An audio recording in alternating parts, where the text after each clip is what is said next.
Hello again. I'm here today with June Sekiguchi to talk about her work.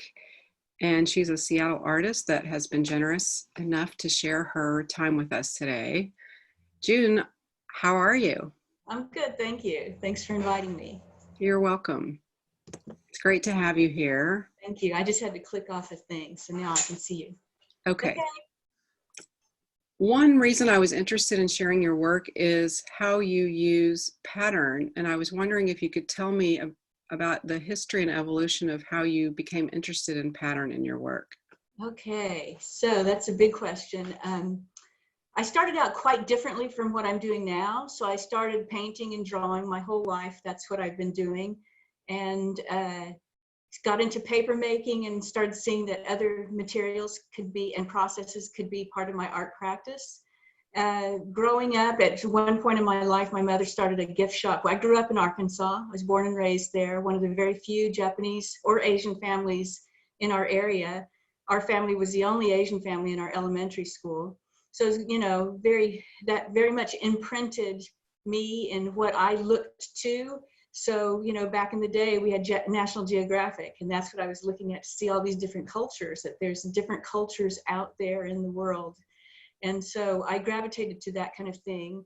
My mother's shop was called the Silk Road, and she kind of was a conduit of bringing all these different objects from all over the Asia and the Silk Road regions, the historic Silk Road.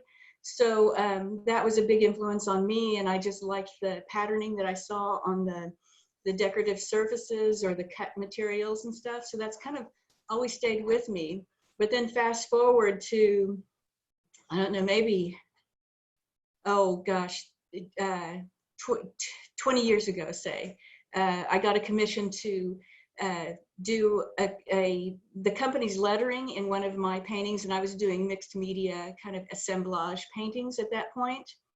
So going from painting to collage to assemblage and really building up the surface. So I got a scroll saw, which is this baby back here, to cut out the lettering. And once that commission was complete, I could explore, and then I could really kind of get very intricate in my cuts. So here's just an example. I can show you more. Yeah, that's very beautiful. I know there's a lot of background visual stimulation back there, so I don't know if you can see it.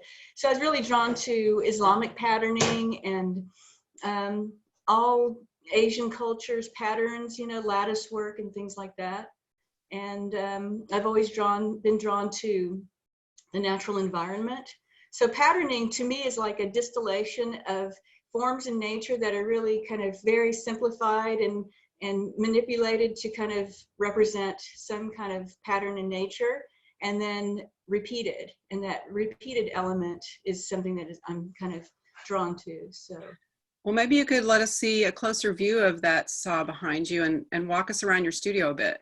Okay, so this is the main tool that I use. It's called the scroll saw. And I can give you a little quick demo. Oh, wow.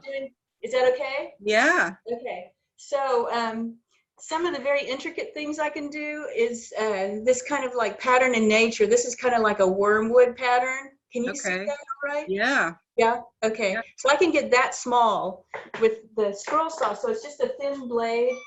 Can you hear it ding? So it's yeah. Sounds like a chime. Very kind of minute cuts. So let me just do it. It's just a little bit of noise. You can see that it'll be like a sewing machine. So I've tightened it. I've set it up. I'm rolling up my sleeve so you can see. So it's pretty gentle. I'm going to show you the end product in a second. There's a blowing tool to blow off the sawdust because this is very dusty. And usually I wear a mask. I can do curves and lines, straight lines.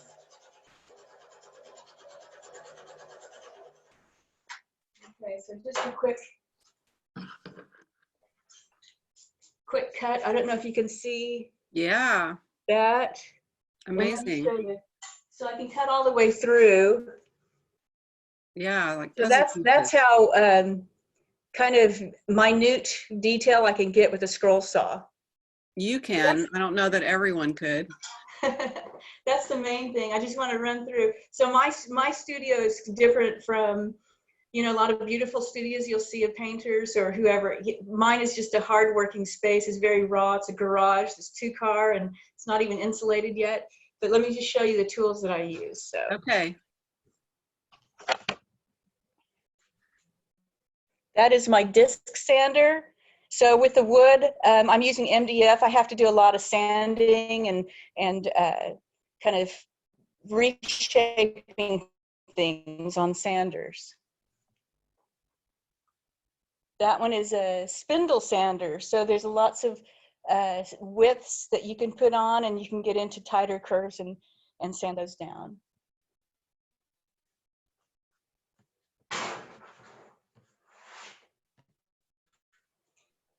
Let's see. I can't tell if I think I am pointing it. That's the drill press. So with each one of my cuts with the scroll saw, the interior cuts, I have to drill a hole, pre-drill a hole to get the blade through. So the blade is like a rigid piece of yarn, and then I can tighten it and get that blade through the hole. There it is. That's the chop saw. So lots of cutting materials. I have a table saw that I can fold up that's not out. Beautiful. Thank you. That's a lot of equipment there. I like tools, hand tools and these power tools. Can you talk my just main thing actually is a Dremel tool. It's just a hand tool that I can drill into and stuff like that, shape things. little things? Yeah. In your mind, when you're making these, is the scroll saw like a stencil? I mean, does it give you the ability to create? Absolutely. Is that how you think of it? Yeah. So can I show you a few things? Absolutely. Okay. So, and it kind of refers to the patterns in nature. I'll get a couple of things. So, because I'm cutting out negative shapes, these are kind of like water bubbles. So again, kind of nature-based patterns, and you can see the scale. My material, I can cut like up to 8-foot sheets, and this is a 4-foot long sheet. And then sometimes I can cut really small pieces. These are Cool. separate. So because I'm cutting out these negative shapes, and because I have such a mass to cover, I use spray enamel paint to coat the sides, the inside and outside edges. And when I'm spraying it, I put it on a backboard, and they're just automatically stencils. So I'm able to use the cut pattern itself as stencils to the other pieces that I use to create my artwork. So pretty much everything becomes a stencil. There's another one. I can't believe you cut it so evenly. Well, I mean, it may look that way, and I'm certainly not a perfectionist, but you know, sanding helps a lot. So that's why I have all the sanding tools. So here's another piece of MDF. So MDF is medium density fiberboard that you find in the hardware store. So it's kind of the end stages of the wood cutting process, and it's just fibers that are pressed and heated and creating flat sheets of wood so that there's no grain. So my scroll saw is very easy to cut. Got it. And a lot of times, so maybe I'll use this first stencil on top of this one and spray, and then, you know, get that stencil pattern, and then I'll move it, and I'll get another whole different pattern. So there's a layered effect. I love that. So I can show you one more if I can. Sure. So a lot of times I'll cut out of paper. So poster board is a good material. So this is kind of a water pattern, and I laid it on other cut material. You see the pattern, and I just pick it up and relay it, or maybe use a different stencil and use a different color, so you can create this layered effect. That's so cool. Yeah, I can totally see it. So stenciling is a huge part of my process to get the color application on.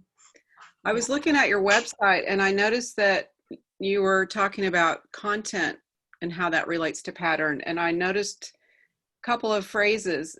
that you had written about the meaning and patterns of humanity or the personal patterns of habit. And I just wondered if you could elaborate on that.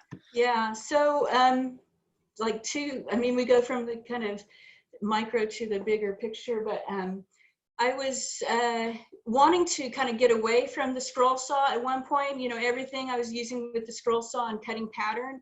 And I got a residency at the James Washington Foundation to do anything I wanted to. And at that point, I just wanted to get out of that whole system and start something new.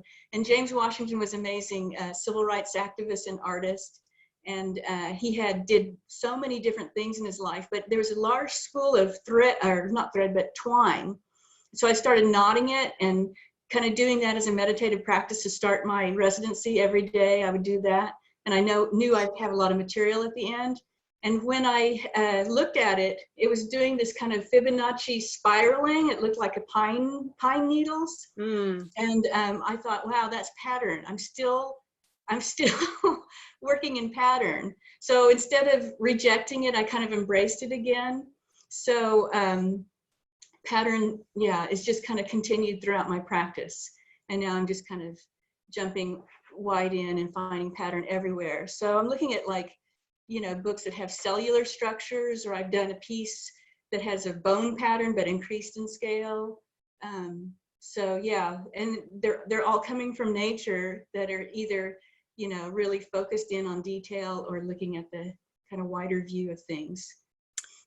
I'm wondering if we could look at some of your work to give an example of something that was recent. Sure. A bigger, like, finished work.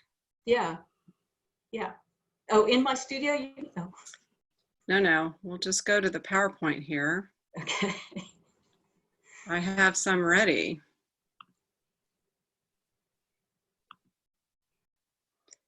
So maybe you could tell us a little bit about this piece. Yeah, so this is currently showing at the San Juan Islands Museum of Art, and we opened it in March, and thank you for coming to the opening, because it was gorgeous. Thank you. Very quickly, that show shut down with the pandemic. And I received news happily that they've extended the show to August 17th. So hopefully, when things are safe to open up, that people can safely go into the museum with social distancing. But this is called The Pulse of Water. It originated for a solo show at Art Exchange Gallery in the fall of 2019. And it is a process that has started 14 years ago with my first trip to Laos. And I went to Luang Prabang via the Mekong River and floating on the river. The viewpoint that you see of this installation, so I do kind of modular units to create scale, and this goes up about 10 feet. So it's looking from the scaffolding that I was working on downward to see how the rivulets kind of splay out. And the whole idea of, I guess you can move on to the video and I can kind of keep talking about it. Okay. So in my work, I'm always looking for metaphors to kind of describe things that I'm thinking about. And on that Mekong River, it's a sienna colored river, there are a lot of swirls and whirlpools. And I wanted to, it just indicated that things are going on underneath the surface, like we are our stories that are underneath the surface that make us who we are. So that was the whole concept of this show. This shows the looking up to what I call the waterfall. So the tributaries to the Mekong River run clear. And so I painted those white and left those white. And then as the water churns, it becomes a sienna color. But I really wanted to talk about the concept of this river as a metaphor for, you know, like the bloodstream, and the rivers are kind of the bloodstream of the globe. The bridge represents another Buddhist sentiment of the Mekong River washes away every year and they rebuild it every year. And that's kind of a symbol of impermanence and their dedication to, you know, redoing this cycle of washing the river, the bamboo bridge away and rebuilding it. The next slide talks about another important aspect of what I was trying to do with this big installation. So this is the detail shot. So I really wanted to push my medium. And so with the flat sheets of wood, I felt kind of rigid that everything was dependent, or I could layer things and form geometric forms, but I couldn't really do this undulation or movement like the river has the flow. Yeah. And so I fractured the material, and I call it suturing it back together, sewing it back together with jewelry wire. So instead of being flat sheets of wood, they kind of very much drape and undulate. And that kind of gave me the sense of what the river was and how the water falls and flows. I can totally see So that. that's an important aspect. What's that? I can totally see that in this image Okay. where I can see the stitching. Yeah, so Yeah. that's kind of how I try to push myself. I've stayed with the scroll saw and MDF for a while, but I'm trying to kind of push it into another direction and see what I can do with it. So. What I appreciate a lot is how you're able to translate your personal experience into something tangible and manifest it into a visual object or installation.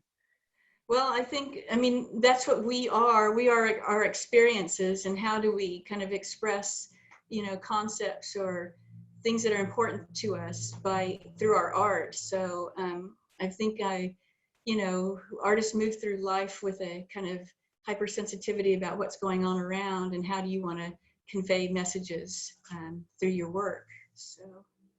Yeah, so that Mekong River experience in Laos is a culture that I love, and so it definitely seeped into my work practice. It's a beautiful piece, and I love just seeing a little more into your process and getting to see your studio and hear a little bit more about how you work. So thanks for taking the time again today with Yeah, us. well, thanks for entering my space, and All I right, enjoyed dear. talking to you. Thanks, Take care. Deborah. Bye-bye. Okay.